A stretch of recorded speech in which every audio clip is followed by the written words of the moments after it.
ಎಲ್ಲರಿಗೂ ನಮಸ್ಕಾರ. ನಾನು ನಿಮ್ಮ ಕಾನೂನು ಕನ್ನಡತಿ.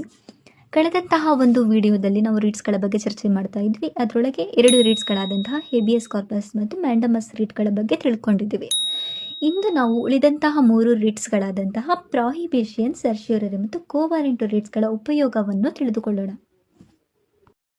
ಮೂರನೆಯ ಒಂದು ರೀಟ್ ಬಂದ್ಬಿಟ್ಟು ಪ್ರಾಹಿಬಿಷನ್. ಅಂದರೆ ಕೆಲವೊಮ್ಮೆ ಯಾವುದೇ ಒಂದು ಕೆಳ ನ್ಯಾಯಾಲಯ ಅಥವಾ ಟ್ರಿಬ್ಯುನಲ್ ಬಳಿ ಯಾವುದೇ ಒಂದು ನ್ಯಾಯಾಧಿಕಾರ ವ್ಯಾಪ್ತಿಯಾಗಿರಲಿ ಅಥವಾ ಯಾವುದೇ ಒಂದು ನಿರ್ದಿಷ್ಟ ಪ್ರಕರಣವನ್ನು ಆಲಿಸುವಂತಹ ಒಂದು ನ್ಯಾಯಾಧಿಕಾರವಿಲ್ಲದಿದ್ದಂತಹ ಒಂದು ಸಂದರ್ಭದಲ್ಲಿ ಅದಕ್ಕೆ ಆ ಪ್ರಕರಣವನ್ನು ಆಲಿಸದಂತೆ ತಡೆಯಲು ಈ ರಿಟ್ ಆಫ್ ಪ್ರಾಹಿಬಿಷನ್ ಉಪಯೋಗವಾಗುತ್ತದೆ.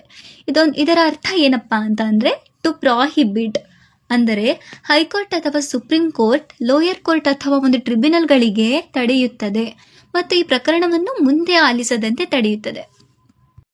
4ನೆಯ ರೀಟ್ ಯಾವುದಪ್ಪ ಅಂದರೆ ಸರ್ಶ್ಯೂರರಿ. ಅಂದರೆ ಇದರೊಳಗೆ ನಾನು ನಿಮಗೆ ಏನಂದರೆ ಪ್ರಾಹಿಬಿಷನಲ್ಲಿ ಏನು ಮಾಡ್ತಾರೆ ಅಂತ ಅಂದರೆ ಹೈಕೋರ್ಟ್ ಮತ್ತು ಸುಪ್ರೀಂ ಕೋರ್ಟ್ ಏನು ಮಾಡುತ್ತೆ, ಲೋಯರ್ ಕೋರ್ಟ್ ಮತ್ತು ಟ್ರಿಬ್ಯುನಲ್ಗಳಿಗೆ ಪ್ರಕರಣವನ್ನು ಅಂದರೆ ತಮ್ಮ ನ್ಯಾಯಾಧಿಕಾರವಿಲ್ಲದಂತಹ ಪ್ರಕರಣವನ್ನು ಆಲಿಸದಂತೆ ತಡೆಯುತ್ತದೆ. ಕೆಲವೊಮ್ಮೆ ಏನಾಗುತ್ತೆ, ಇದು ಮುಂದುವರೆದಿದ್ದಾರೆ ಅಂದರೆ ಕೋರ್ಟ್ ಅಥವಾ ಟ್ರಿಬ್ಯುನಲ್ಗಳು ತಮ್ಮ ಅಧಿಕಾರ ಮೀರಿ ವರ್ತಿಸಿದರೆ ಮತ್ತು ಆ ಪ್ರಕರಣವನ್ನು ಆಲಿಸಿ ತೀರ್ಮಾನ ನೀಡಿದಾಗ ಮತ್ತು ತೀರ್ಮಾನ ನೀಡುವಾಗ ನೈಸರ್ಗಿಕ ನ್ಯಾಯ ನಿಯಮ ತತ್ವವನ್ನು ಪಾಲಿಸದಿದ್ದರೆ ಮತ್ತು ಅಧಿಕಾರವನ್ನು ದುರುಪಯೋಗ ಪಡಿಸಿಕೊಂಡಾಗ ಏನಾಗುತ್ತೆ, ಅದನ್ನು ಕರೆಕ್ಷನ್ ಮಾಡಲು ರಿಟ್ ಆಫ್ ಸರ್ಶ್ಯೂರರಿ ಉಪಯೋಗವಾಗುತ್ತದೆ.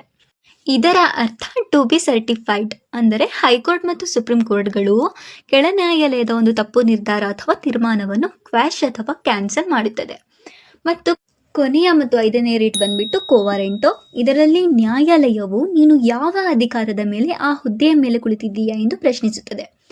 ಅಂದರೆ ಒಂದು ವೇಳೆ ಇಲ್ಲಿಗಲ್ ಅಪಾಯಿಂಟ್ಮೆಂಟ್ ಆಗಿದೆ ಅಥವಾ ನೋ ಕ್ವಾಲಿಫಿಕೇಶನ್ಸ್ ಅಥವಾ ಫಾಲ್ಟಿ ಸೆಲೆಕ್ಷನ್ ಪ್ರೋಸೆಸ್ ಅಪಾಯಿಂಟ್ಮೆಂಟ್ ಆಗಿದೆ ಅಂತ ಅಂದರೆ ಅಥವಾ ಕಾನೂನು ಬಾಹಿರವಾಗಿದ್ದರೆ ತಕ್ಷಣ ಆ ಹುದ್ದೆಯನ್ನು ಬಿಡಬೇಕೆಂದು ನ್ಯಾಯಾಲಯವು ಆದೇಶಿಸುತ್ತದೆ.